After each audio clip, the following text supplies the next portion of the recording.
have to go to the fact that we're still humans, and that regardless of where they're actually seeing the content, if it's on a television, if it's on the desktop, or if it's on a mobile phone, you're still trying to connect to the same type of consumer. So putting yourself in the head of the consumer of what's actually useful to them, what's actually relevant, what's actually entertaining is important. Because with technology, there's so many things that you can do that are amazing. But a lot of times I see brands, it's like they buy a Porsche and then they realize they only need to drive it once a week to church on Sunday. So they do this overkill thing in terms of their mobile development, and they forget to go back to the basics, which is what is actually going to help my consumer and make their lives better.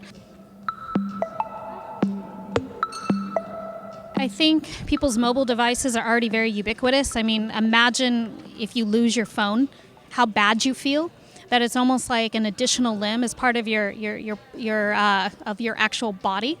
And so the areas they're going to develop in, I think, are going to be more oriented towards more useful applications of delivering everything that you can get on a desktop onto that mobile phone. And we're almost there.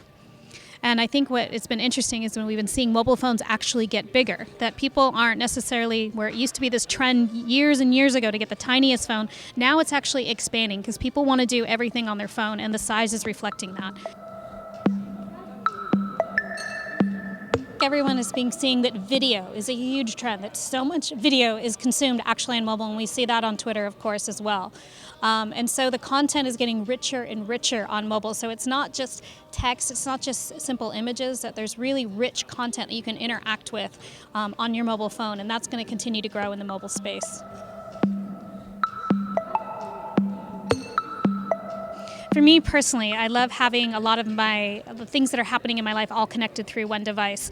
So for instance, I have the Philips Hue lights, which control my lights, and I can actually control them when they know that I'm nearby, they'll actually turn on and be ready for me when I come home. It's the same thing with the Google Nest thermostat, is that it's actually ready when I come home, and it's controlled through my mobile phone.